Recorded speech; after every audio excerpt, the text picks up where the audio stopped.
Assalamualaikum warahmatullahi wabarakatuh. Kamu bukanlah pekerjaanmu. Kamu bukanlah seberapa banyak uangmu di bank. Kamu bukanlah mobil yang kamu kendarai. Kamu bukanlah isi dompetmu. Kamu bukanlah celana kakimu.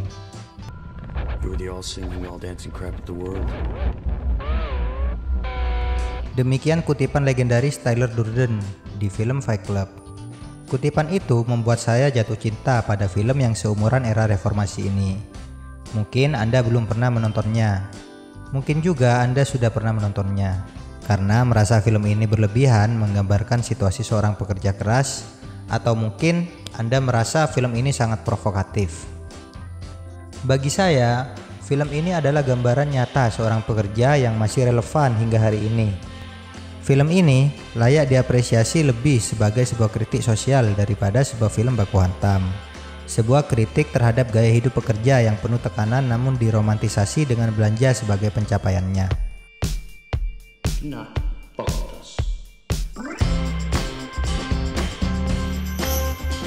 Film ini berkisah tentang seorang pekerja kantoran di Amerika Serikat. Pekerja tanpa nama ini menjadi narator utama di film Fight Club. Narator yang tidak pernah disebut namanya ini mengidap insomnia karena tekanan kerja. Narator merupakan seorang karyawan di perusahaan mobil. Tuntutan dan rutinitas pekerjaan membuatnya menderita insomnia akut. Dia mencoba mencari pelampiasan dengan mengisi apartemennya dengan barang-barang baru. Pekerjaannya sebagai spesialis penarikan produk perjalanan untuk sebuah perusahaan mobil tidak membantu insomnianya karena ia harus sering bepergian, mengalami serangan jet lag di samping stres sehari-hari di posisinya. Dia juga mengagumi kehidupan kecil, sabun dan sampo di setiap lokasi yang ia jumpai. Jika dia tidak bisa tidur, dia menjelajahi saluran televisi atau menelusuri katalog perabotan rumah tangga dan membeli dekorasi berikutnya untuk ditambahkan ke apartemennya. Dia adalah budak konsumerisme yang memproklamirkan diri. Dia pergi ke dokternya mencari bantuan. Tetapi yang akan dilakukan dokter hanyalah menyarankan suplemen herbal dan tidur yang berkualitas. Narator juga mengunjungi sebuah kelompok pendukung penyakit kanker testis untuk melihat rasa sakit yang nyata. Di sana narator bertemu Bob. Dia merupakan mantan binaragawan dan pengguna steroid yang menderita kasus ekstrim ginekomastia karena pengobatan hormon setelah testisnya diangkat. Bob cukup rela memeluk narator untuk mendukung masalahnya juga. Pelepasan emosional memungkinkan dia untuk tidur dan dia kemudian menjadi kecanduan bergabung dengan kelompok pendukung. Lalu narator mulai membuat list acara minggunya untuk menghindari pertemuan yang berbeda dengan berpura-pura sakit. Dalam menghadiri konseling, narator merasa terganggu dengan kehadiran seorang wanita bernama Marla Singer. Menurut narator, Marla merupakan cerminan dirinya. Setelah satu pertemuan, dia mendatangi Marla. Dia berpendapat bahwa dia melakukan persis apa yang dia lakukan dan menyindir bahwa kelompok-kelompok itu lebih murah daripada film dan ada kopi gratis juga di sana. Mereka kemudian beradu argumen dan memutuskan untuk menjalani konseling di waktu berbeda agar keduanya tidak bertemu sama sekali. Terlepas dari usahanya, insomnia narator terus berlanjut. Dalam penerbangan kembali dari salah satu perjalanan bisnisnya, narator bertemu Tyler Durden. Tyler menawarkan perspektif unik tentang manual prosedur darurat di pesawat, dan mereka memulai percakapan santai. Tyler adalah seorang penjual sabun. Bahkan dia juga mengatakan bahwa seseorang dapat membuat bermacam bom peledak dari bahan rumah tangga. Pertemuan pertamanya dengan Tyler membuat narator menjadi tertarik dan terkesan. Narator tiba di klaim bagasi untuk menemukan bahwa kopernya telah disita, kemungkinan besar karena getaran misterius yang ada di dalamnya. Setelah perjalanan pulang, narator melihat kobaran api dari luar gedungnya. Berita mengatakan bahwa ada saluran gas yang rusak yang dipicu oleh percikan api dari lemari es. Karena tidak punya tempat tujuan, narator menemukan kartu nama Tyler dan memanggilnya. Mereka bertemu di tempat parkir di belakang bar, di mana Tyler mengundang narator untuk meminta datang langsung bersamanya. Dengan satu syarat, bahwa narator harus memukul Tyler sekeras yang dia bisa. Narator meskipun bingung, dia mematuhi dan mereka terlibat dalam pertarungan tinju sebelum berbagi beberapa minuman. Pengalaman itu secara mengejutkan membuat keduanya menjadi lebih bahagia karena telah melepaskan kekesalan dalam diri mereka masing-masing. Lalu narator dan Tyler kembali ke rumah Tyler yang terlihat begitu kotor. Tyler dan narator sengaja terlibat dalam lebih banyak perkelahian selama beberapa hari mendatang dan mereka segera menarik perhatian orang-orang tangguh lainnya. Menemukan kelompok pertarungan kecil mereka tumbuh, Tyler mendirikan klub pertarungan bernama Fight Club yang diselenggarakan di ruang bawah tanah bar tempat mereka bertarung pertama kali. Keanggotaan dengan cepat meningkat. Tyler dan narator membuat serangkaian aturan, yaitu tidak boleh membicarakan tentang Fight Club kepada orang-orang. Aturan secara konsisten dilanggar, terbukti dengan anggota yang mengundang teman-teman mereka untuk bergabung. Berkali-kali, Tyler membuktikan pandangannya yang berwawasan luas tentang kehidupan. Banyak anggota yang terpukau oleh ceramah dan kecerdasannya untuk membangun semangat jiwa semua anggota. Narator bertemu dengan Marla secara kebetulan dan mengatakan kepadanya bahwa dia belum menghadiri pertemuan lain karena dia bergabung dengan kelompok pendukung baru yang hanya untuk pria. Ketika Marla mengalami overdosis, dia menelpon narator yang bosan sekali dengan ocehannya. Lalu narator mulai meninggalkan telepon tersebut. Kemudian telepon tersebut diangkat oleh Tyler dan mengikuti panggilan tersebut ke rumah Marla dan membawanya kembali ke rumah di mana mereka terlibat dalam seks yang penuh gairah. Keesokan paginya di dapur, Marla menemukan narator yang tercengang melihatnya di rumahnya. Keheranan narator menghinanya dan dia pergi dengan jijik. Setelah dia pergi, Tyler memasuki dapur dan dengan gembira mengungkapkan bahwa dia dan Marla berhubungan seks malam sebelumnya.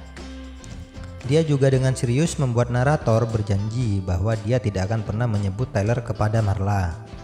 Malam itu narator bergabung dengan Tyler untuk mencuri lemak manusia dari tempat sampah klinik sedot lemak.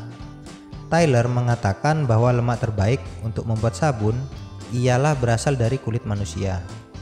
Kembali ke dapur mereka, Tyler menunjukkan kepada narator cara membuat sabun dari lemak. Setelah menjelaskan sedikit tentang sejarah pembuatan sabun, Tyler tiba-tiba menabur alkali murni di tangan narator yang menyebabkan luka bakar yang mengerikan.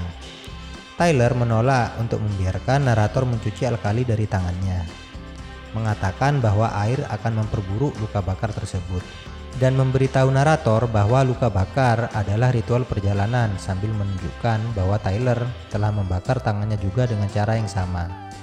Ritual tersebut seperti memiliki filosofi tersendiri bagi Tyler. Tyler juga memaksa narator untuk menerima kesetiaan kepadanya, dan kemudian dia menetralkan luka bakar dengan cuka. Kemudian ketika mereka bertemu dengan seorang penjual kosmetik di sebuah departemen store, dia mengatakan bahwa sabun Tyler dijual dengan harga yang sangat tinggi. Pada suatu tempat bersama narator, Tyler menahan seorang karyawan toko yang sudah putus sekolah di bawah todongan senjata dan mengancam akan membunuhnya jika dia tidak mengejar mimpinya menjadi dokter hewan. Awalnya narator tidak setuju dengan perlakuan Tyler, tapi akhirnya dia mendukungnya. Tyler berusaha menanamkan sugesti kepada karyawan toko itu dengan menggunakan rasa takut. Dan itu sangat terbukti benar bahwa kebanyakan manusia akan tergerak oleh rasa takutnya sendiri. Kemudian di tempat berkumpulnya anggota Fight Club, pemilik bar tempat tersebut datang untuk mengancam Tyler dan kawan-kawan karena telah menggunakan tempatnya dengan seenaknya. Tyler seperti mempersilahkan pemilik bar tersebut untuk memukulinya sampai berdarah. Darah tersebut digunakan Tyler untuk diarahkan kepada wajah pemilik bar dan mendesaknya untuk tinggal di rumah bawah tanah. Karena desakan yang dibuat Tyler, akhirnya pemilik bar tersebut setuju. Tyler memberi anggota klub tugas pekerjaan rumah. Mereka semua akan bertengkar dengan orang asing dan kalah. Narator mengatakan ini adalah tugas yang jauh lebih sulit daripada yang dipikirkan siapapun. Bob menyapa orang-orang di alun-alun pusat kota untuk menjahilinya, sedangkan anggota lain memusuhi seorang pemuka agama. Kemudian di tempat kerja narator, akhirnya dia menghadapi bosnya dengan mengetahui tentang praktik di bawah standar perusahaannya dan bernegosiasi untuk bekerja dari rumah dengan gaji yang meningkat untuk tutup mulut.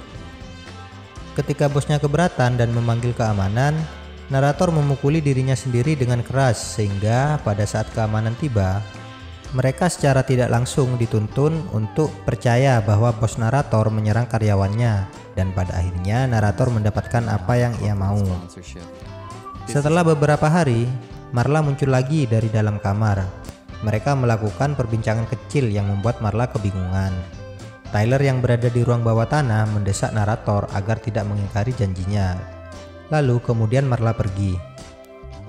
Tyler memperkenalkan narator pada hobi terbarunya. Tyler telah mengubah ruang bawah tanah menjadi laboratorium di mana ia menggunakan sabun dan bahan-bahan lain untuk membuat bahan peledak. Tyler dan narator terus mengelola Fight Club, tetapi kali ini pada frekuensi yang jauh berbeda. Satu persatu orang-orang mendatangi rumah Tyler untuk mendaftar menjadi anggota. Namun Tyler mencoba memberikan mereka tes untuk menguji keseriusan mereka dengan berdiri di depan pintu selama 3 hari tanpa makan dan tidur. Salah satunya Bob yang ingin mendaftar menjadi member. Seiring waktu, banyak anggota yang menempati rumah tersebut. Anggota juga mulai banyak tersebar di mana-mana. Tyler memberikan pekerjaan rumah kepada rekrutannya dan mulai berkhotbah kepada mereka tentang kerugian konsumerisme dan mengandalkan masyarakat dan tokoh otoritas. Dia mengusulkan untuk kembali ke masa di mana nilai seorang pria bergantung pada keringat di punggungnya dan di mana dia hanya bisa menggunakan apa yang dia butuhkan. Filosofi ini berkembang menjadi apa yang disebut Tyler sebagai Project Mayhem, dan perkelahian di ruang bawah tanah berubah menjadi tindakan vandalisme dan penghancuran yang nakal. Ketika narator tiba di rumah, dia mendatangi anggota yang sedang menonton televisi, lalu menertawakan tindakan vandalisme mereka yang dipublikasikan. Ketika narator menuntut untuk mengetahui lebih banyak tentang kenakalan mereka, anggota selalu mengatakan kepadanya, aturan pertama Project Mayhem adalah Anda tidak boleh mengajukan pertanyaan. Tindakan mereka tidak luput dari perhatian polisi. Tapi Tyler berhasil menunjukkan kepada penyidik utama bahwa orang-orang yang dia buru adalah orang-orang yang mereka andalkan seperti pelayan, insinyur saluran pembuangan dan banyak lagi. Mereka juga mengancam Kapolri dengan pengebirian dan penyelidikan dibatalkan. Rumah kotor tempat Tyler dan narator tinggal berubah menjadi Mayhem Central, di mana setiap rekrutan baru ditempatkan melalui periode inisiasi dan pelatihan yang ketat, dan di mana rencana terbaru dicetuskan. Sementara Project Mayhem tumbuh, narator mulai merasa semakin jauh dari Tyler dan kecemburuan muncul, membuatnya melangkah lebih jauh dengan memukuli dan menjelekkan salah satu rekrutan. Saat mereka berjalan menjauh dari pertemuan klub, Tyler mengendarai mobil dengan narator dan 2 anggota lain di belakangnya. Di tengah hujan, Tyler mengejek narator, menyarankan bahwa dia bahkan belum mulai menjalani hidupnya secara maksimal. Ketika dia mulai membiarkan setir mobil melayang ke lalu lintas yang datang, Tyler memarahi narator karena lemah dan menyedihkan. Tyler kemudian mengakui bahwa dia menghancurkan apartemen narator. Narator akhirnya menyerah. Tyler membiarkan mobil melayang dan mereka membanting setir langsung ke kendaraan lain. Mereka pun terjatuh dan semua penumpang keluar dengan berseru bahwa mereka sudah memiliki pengalaman mendekati kematian. Ketika Tyler menghilang untuk sementara waktu, narator ditinggalkan di rumah dengan sekelompok anggota Mayhem yang terus meningkat. Ketika itu Marla datang menemui narator. Kemudian Marla berbalik pulang karena marah atas jawaban narator kepadanya. Kemudian terdengar berita Bob terbunuh selama operasi sabotase yang gagal, dan narator berusaha untuk membubarkan kelompok itu sebelum semuanya menjadi tidak terkendali. Dia mencoba menemukan Tyler dan menemukan daftar nomor telepon dan tiket penerbangan yang baru-baru ini dia gunakan. Narator mengikuti daftar di seluruh negeri untuk mencari Tyler. Dalam pencariannya, dia terkejut mengetahui di negara-negara tersebut sudah terdapat banyak anggota Mayhem yang sudah tersebar. Di satu bar tertentu, bartender menyebut narator sebagai tuan, yang mendorong narator untuk bertanya apakah dia mengenalnya. Bartender itu setelah diyakinkan bahwa dia tidak sedang diuji, memberitahu narator bahwa narator adalah Tyler Durden. Dengan terkejut, narator kembali ke kamar hotelnya dan menelpon Marla, menanyakan apakah mereka pernah berhubungan seks. Meskipun kesal, Marla menegaskan hubungan mereka dan menyatakan bahwa dia mengenalnya sebagai Tyler Durden. Marla lalu menutup telepon dan Tyler tiba-tiba muncul di ruangan itu dan mengatakan kepadanya bahwa dia melanggar janjinya untuk tidak berbicara tentang Tyler kepada Marla. Beberapa menit percakapan menegaskan bahwa mereka berdua merupakan satu orang yang sama. Narator menderita insomnia Dia tidak bisa tidur begitu setiap kali dia berpikir.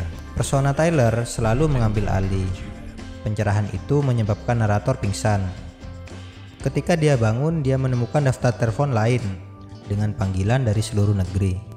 Lalu dia kembali ke rumahnya untuk menemukan Tyler. Namun tidak terdapat orang di sana. Tetapi satu papan buletin memberikan informasi tentang rincian bangunan tertentu di dalam distrik keuangan. Dia menemukan bahwa masing-masing gedung telah disusupi oleh anggota Project Mayhem dan bahwa Tyler berencana untuk menghancurkan gedung perusahaan kartu kredit tersebut dengan tujuan untuk menghapus catatan nasabah sehingga terbebas dari perjanjian hutang. Dengan panik, narator mengambil semua informasi dan melaporkan dirinya ke polisi setempat. Di perjalanan, narator menemukan Marla yang berada di pinggir jalan. Narator menjelaskan kepada Marla bahwa dia harus meninggalkan kota ini untuk beberapa hari ke depan karena dirasa proyek Mayhem dapat mencelakai dirinya. Tapi Marla yang merasa telah dicampakkan tidak serta-merta mempercayainya. Kemudian narator memberikannya uang untuk menaiki sebuah bus yang menuju luar kota. Tetapi di dalam bus tersebut sudah terdapat banyak anggota Mayhem. Narator tiba di kantor polisi. Setelah memberitahu inspektur semua yang dia ketahui, narator juga menemukan bahwa petugas lain di sana adalah anggota Mayhem dan mereka mengatakan kepadanya bahwa mereka diperintahkan olehnya untuk mengebiri siapapun yang mengganggu Project Mayhem, bahkan pemimpinnya sekalipun. Narator berhasil melarikan diri dengan mencuri salah satu pistol petugas dan berlari ke salah satu bangunan yang akan dihancurkan. Di sana dia menemukan sebuah van di garasi parkir yang penuh dengan nitroglycerin dan berusaha melucuti bom tersebut. Tyler tiba-tiba muncul dan membujuknya, tetapi narator berhasil melucuti bom. Narator dan Tyler terlibat dalam pertarungan sengit yang tampak aneh di kamera pengintai karena narator hanya melawan dirinya sendiri. Kepribadian Tyler menang, lalu mengaktifkan kembali bom, dan Tyler membawa dirinya ke gedung lain di mana mereka dapat dengan aman menyaksikan kehancuran. Narator memohon agar Tyler meninggalkan proyek Mayhem, tetapi Tyler bersikeras. Dia mengaku bahwa apa yang dia lakukan adalah menyelamatkan umat manusia dari penindasan konsumerisme dan kemewahan yang tidak perlu dan tidak akan ada korban jiwa karena orang-orang yang bekerja di gedung-gedung tersebut semuanya adalah anggota Mayhem yang sepenuhnya menyadari rencana itu. Menjelang titik puncak, narator menyadari bahwa apapun yang dilakukan Tyler, dia bisa lakukan. Dia melihat Tyler dengan pistol di tangannya dan menyadari bahwa itu sebenarnya ada di tangannya sendiri. Dia meletakkannya di dagunya sendiri dan menyuruh Tyler untuk mendengarkannya. Dia mengatakan bahwa matanya terbuka dan kemudian memasukkan pistol ke dalam mulutnya dan menarik pelatuknya. Peluru itu keluar menembus dari sisi rahangnya dan Tyler terbunuh dengan luka menganga di bagian belakang kepalanya. Saat narator pulih, anggota Project Mayhem tiba dengan makanan ringan dan Marla di belakangnya. Melihat luka Tyler atau narator, anggota Mayhem meninggalkan Marla sendirian bersamanya untuk mengambil beberapa persediaan medis.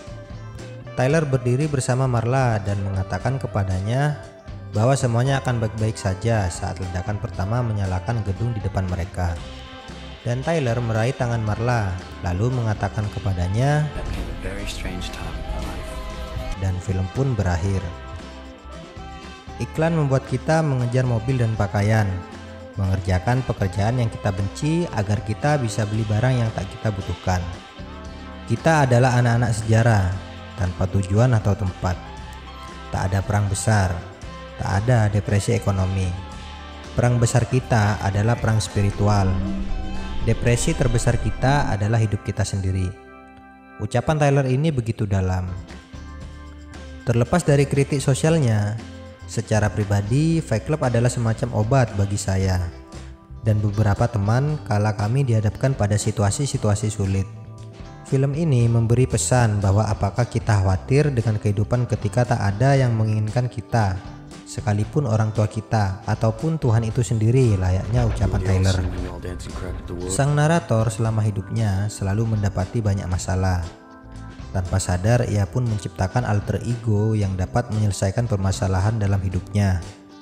Namun sosok Tyler sangat melewati batas dengan membentuk pasukan untuk melaksanakan aksi vandalisme. Sosok Tyler Durden banyak didolakan oleh banyak pemuda setelah menonton film Fight Club hingga saat ini. Semoga penonton semua dapat menikmati film tersebut dari sudut pandang filosofisnya. Terima kasih dan sampai jumpa.